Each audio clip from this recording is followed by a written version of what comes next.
Hey guys, Josh here again. Welcome back to the channel. It's been a while, guys, since we've really gone for a proper ride on the motorcycle. You know, I rode to work a couple times in the last month because we happened to catch a nice dry day, but it's been raining and wet down here in South Florida. Really unusual, guys. It's just been every day rain, like not just that afternoon shower, just like real heavy rain for days in a row. And we usually don't get that, guys, down here. So you know, the bike spent a lot of time in the garage, and I'll tell you what, guys, you really don't realize how much you miss the bike until you get back on it. Like, I rode to work yesterday and it was great, and then hooked up with Scotty last night. We started texting each other. It's like, hey, we got to get out here to ride. So that's where I'm going now, guys. I'm on my way down to Scotty's house over at Amenmoto. We're going to connect up here and we're just going to get out and crush some miles today. Hopefully 2, 3, maybe even 400, depending on how far we go. I did reset my trip meter. I'm about 4 miles in now because I'm just starting out in the morning, but we'll see, guys. Like I said, the weather's beautiful today, and it's always a fun ride with Scotty and anybody else that we might meet up with along the way. Wife's got stuff to do today. She's like, have a good time. Be gone all day. Don't come back. Yep. I told my wife, she goes, when are you coming home? I said, later. Real later. Right. Don't count on me anytime soon. Expect me when you see me. Exactly. This is Atlantic, and they have like a little, you can pull into this road down here, and then where that car's going, and there's this really cool little parking lot trailhead right there. You go up on the levee, people show up to watch the sunset all the time. There's a little parking lot. Yeah. And then there's these trails that you can walk, these trails that go out into the Everglades, and you can see alligators all the time, and you actually see rattlesnakes. Got to watch where you're walking. It looks like a pretty neat little trailhead. Yeah, it's pretty neat. Yeah. Yeah, it looks like a pretty spot. Yeah, it's very cool. I'm not down this way all that often. No, yeah, you're a Palm Beach boy, man. Yeah, so I mean, I've been down this way a couple times for my son when he had sports and stuff like baseball and football, but yeah. Otherwise, I live up the other way, unfortunately. But you know, it's always like I like to meet people from this area because then I find out, like you said, about that park right there, and then I end up, you know, out on the road one day driving around with the wife or whatever. Like, hey, let's stop here for a minute. Right, exactly. You know? I'm kind of that way with Doug because he's a Lake Worth guy. Yep. And he knows every little road and every little back way and stuff, and I don't know anything up there except what he's showed me. Yep. So it's kind of cool to be shown stuff. And I've been in this county for like 32 years, so I know every road in Broward County, but yeah, not Palm Beach. My first job when I first moved to Florida here was delivering auto parts. Okay. And so, driving all throughout this entire area to deliver auto parts to all these different gas stations and service stations. And I learned all these little back roads and all these little back ways to go places to stay off of the traffic and to avoid the major roads and stuff. Yeah, that's definitely a delivery job like that is an easy way to learn the area for sure. And that was before cell phones and GPS, so it was just I just had a map, and I had the willingness to explore and go down a road and find out if it was a dead end or find out if it let you out somewhere. Yep. You remember that feeling when you go down a road and then you come out and suddenly know where you are? You know? Yes. It's like people don't do that anymore because their phone tells them where they are. Yep. And they can see on the map where they are, and they're like, hey, I know I'm coming up on Wellington or something now. Yep. It's not a surprise. But it used to be like, wait, I know this area. Well, and cool feeling. And that's what I love. Honestly, that's the best part about motorcycles is, you know, you go out sometimes without a direct route. And yeah. It's like, hey, let me take a left here and see what happens. Yeah. My friend Wes, he has this game he plays with himself, and he lives in Virginia. And I don't think you can do this game very well down here. but every intersection he'll pick the opposite direction. So he'll go right, then left, then right, then left, then right, then left. Yep. And it's a good way to get yourself lost. You know, he's not looking at a GPS. He's just driving through country roads. Yep. Gets to a four-way intersection, he'll turn right, not know where he's going, and then next to another intersection, turn left. Yep. And eventually, it kind of works you in the same direction, but in a weird way. And it's a good way to get lost, Well, which is what his goal is. Yeah, and a good way to explore. You know, like you said, lost are the days of just going for a drive to find something new. Yeah, Because if you want to find something, you just put it in the GPS and go to it. right. You only go to things that you know. You don't go looking for things you don't know. Exactly. Maybe motorcyclists and Jeeps are the only ones that still do that. Yep. Or overland guys, anyway. I know there's non-Jeep overland folks. That's Right. a nice rig. Got a high lift on the side. Yep. But Jeepers are known for the same thing. They'll go off on dirt roads and just see where am I. I don't know where I'm going. Well, and even now, a lot of times, my wife and I will be out somewhere, and we just turn around and say, you know something? Let's just go for a ride. Right. Right? We don't know where we're going. We don't have a particular destination. Let's just go for a ride. Don't care. Yep. And then we end up somewhere, and we end up like stopping for lunch, and it's like, oh wow, this is a really nice place or whatever. And you always find some amazing restaurant owned by mom and pop, you know, that you didn't know was there. And they're like, oh, we've been here 22 years. Yeah. And the cooking is amazing and cheap. It's the best, man. Yeah. I really think it's a lot easier up north because down here, our whole civilization is on this one little sliver on the East Coast. True. As soon as you get out where we're going now, it's just like farms and roads, but still do it. But up north, you know what it's like though. You can just go any direction. Yes. Hey, what the heck? I'm in Rhode Island. How did I get here? I don't know. I don't know how to get to Rhode Island. We were doing that up in Virginia area and the West, and it's like we suddenly crossed a sign that says "Welcome to Pennsylvania." Yep. I was like, "What the hell? How the hell did we get to Pennsylvania?" Yes. Well, we were right around that whole like Delaware, Maryland, Virginia, Pennsylvania area. We were just riding randomly. It's like I had no idea we were heading towards PA, but we did. Well, and that's cool. what happened in the past. Like when I still lived in Connecticut, my brother and I would jump on our motorcycles, and like all of a sudden you're like, oh, we're in New York. Oh, we're in Massachusetts. Right. Oh, we're in like you said, Rhode Island. Yeah. You know, I mean, I used to make day trips to Maine to see my grandparents. Because it was like 4.5 hours each way. Yeah, it's reachable. But when you live in Florida or Texas, it's like you don't leave the state too easily. Like, nope, it's only north or south. You can't go west unless you just want to go out to nothingness. And then if you go 75, it takes you up the other coast, so it's the same thing. Yep. But if you think about it, like if we leave Broward or Palm Beach, we got like 6 hours just to cross into Georgia. I know, man. Yep. But this is a nice ride right here because you get out of. This is like when I consider us leaving civilization, even though I know Weston is on the left. But right. Big park right here on the right called Markham Park, St. Hermits, and it's like they've got shooting range, camping, and pavilions and stuff. And then once you get past that, at the end of that, it's just Everglades. Boom, you're out in the wild. My youngest son, the one that has the Triumph, he's been riding an electric bicycle that he bought. Yeah. The thing goes 40 miles an hour. It's freaking amazing. That's awesome. It's crazy. We had a hangout night on my driveway once. I don't think you could make it. We were all smoking cigars and stuff. Yeah. And he came home from work. He's at Publix. He comes home from work and everybody starts taking turns on his bike, you know? Yeah. Riding it up and down my street, and they're like, $100 Eric comes flying by, leaned way over. It's like, he's hilarious. Yeah. I always think it's cool when I see somebody whose car is all packed up, like they're going on a trip, and they're on 27 instead of the turnpike or something. It's like, that's cool. Well, I would much rather take a back road going somewhere if it's possible. Yeah, as long as it doesn't slow you down too much.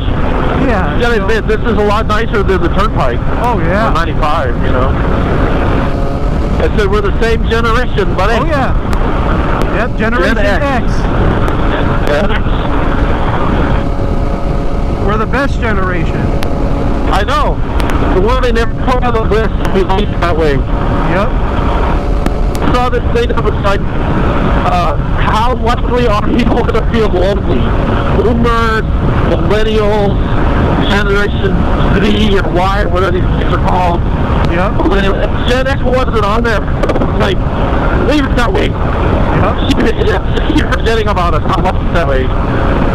We are the best, man. We're the last kids. Yep. Well, we're also that generation that bridged the technology area. So we grew up without it, but now have it. And yeah, we're comfortable with it. Yes. Because we were young enough when it came out to enjoy it.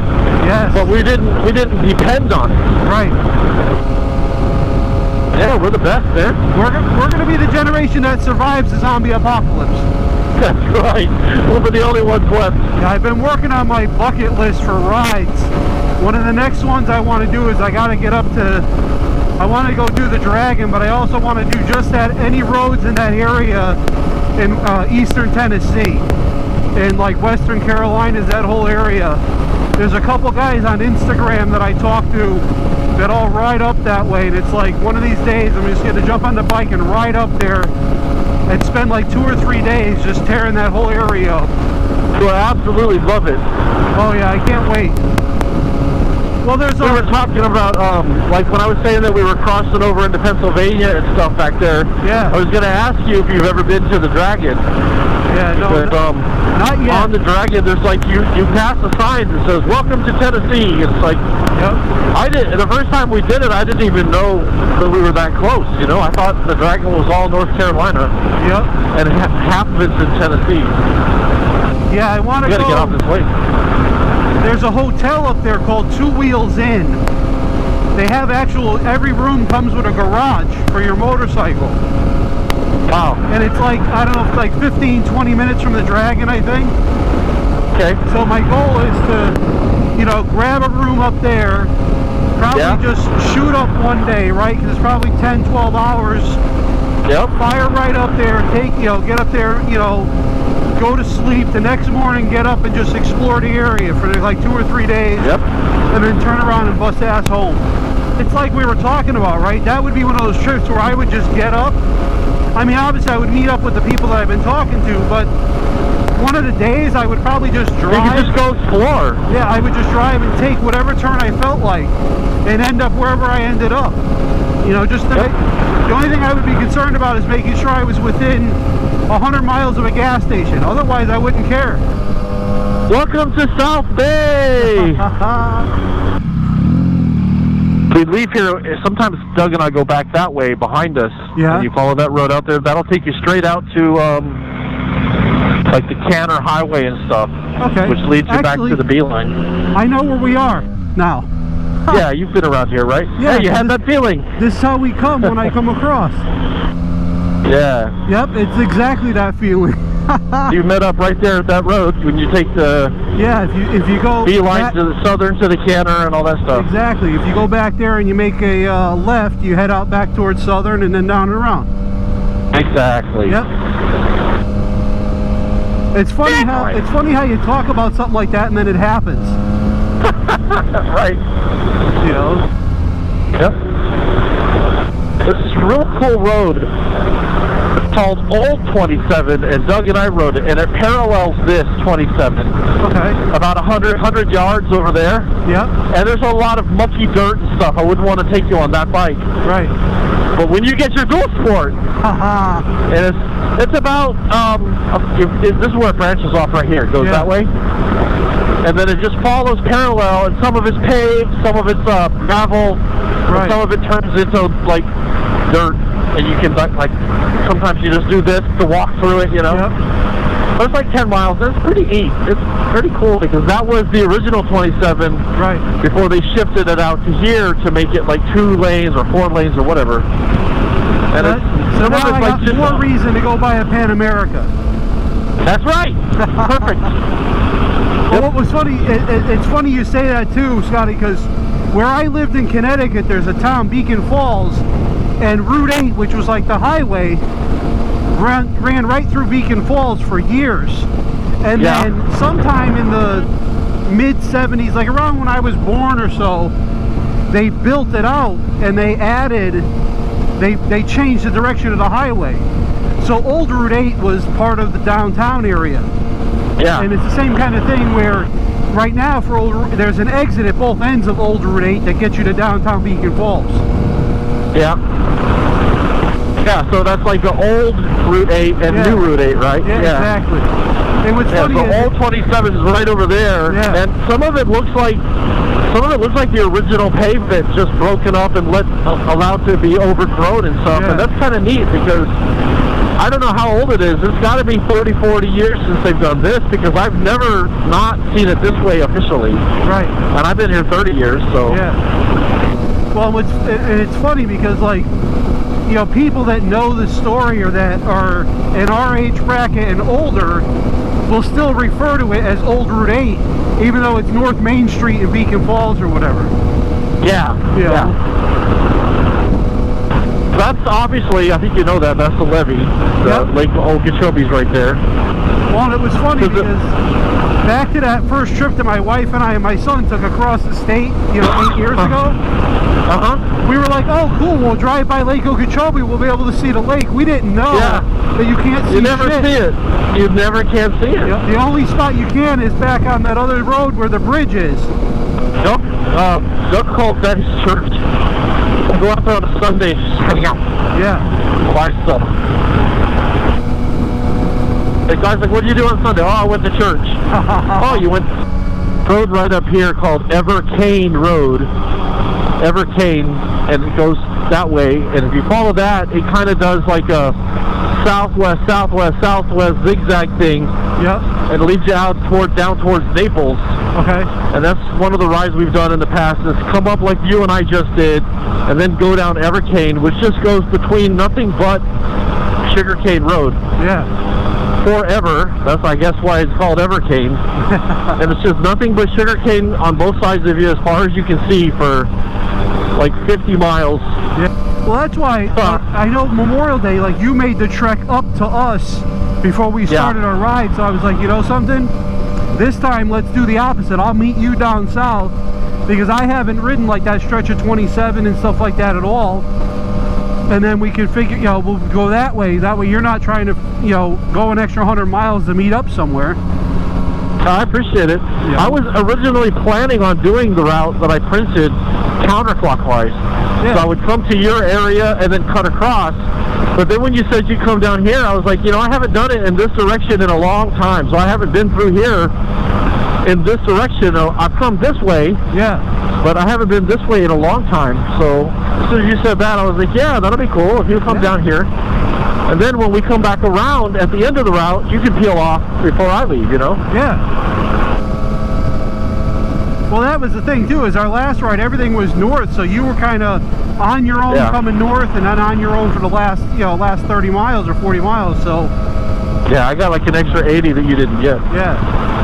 But if you do a circle, then everybody does the same amount. This is true. You just join up at different points and leave at different points. Yes. So. Yeah, my wife's not going to let me hang out with you anymore because every time I do, I want a Pan America. Welcome to Clewiston! So I just remembered a cool little shortcut that Doug and I discovered that I'm going to take you down. You notice they don't make little bitty trucks anymore like they used to? No, there's no small trucks available anymore.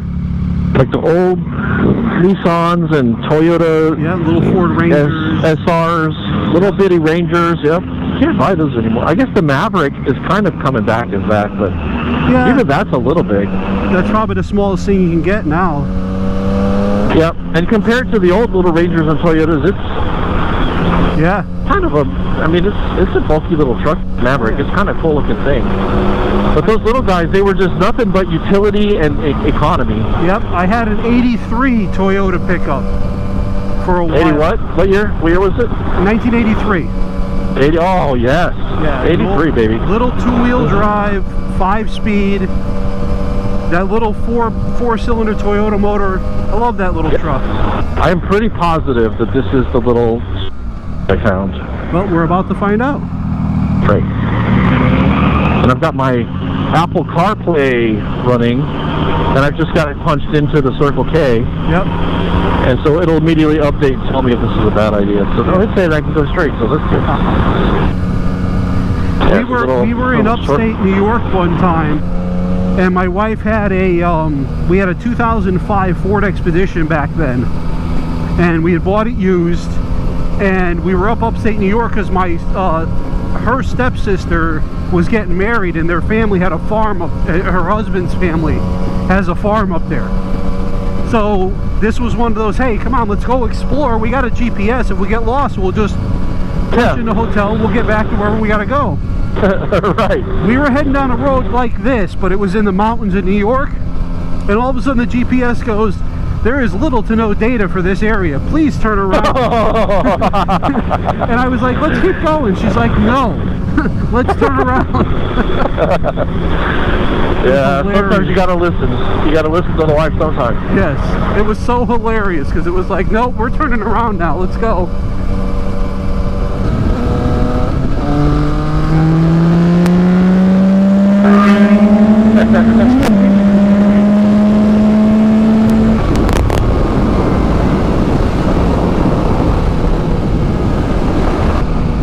Of course, man, you sure don't want to go in. You don't want to go in one of those canals. That's for sure. No, I was just thinking that, like, if you'd never get the bike out. No, you wipe out down here, you might as well just leave it there. You're done. Right. Get a friend with a crane. Yeah, exactly. City of Belgrade, the motto is, her soil is her fortune. Chicken.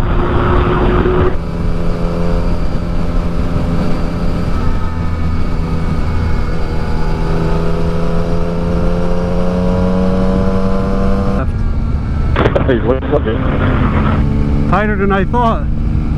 The other one was my keeper. Yeah. Problem is, you live in Florida so long, you forget how to take a turn. Exactly. You gotta lean in. Your chin over the handlebars, right? Yep.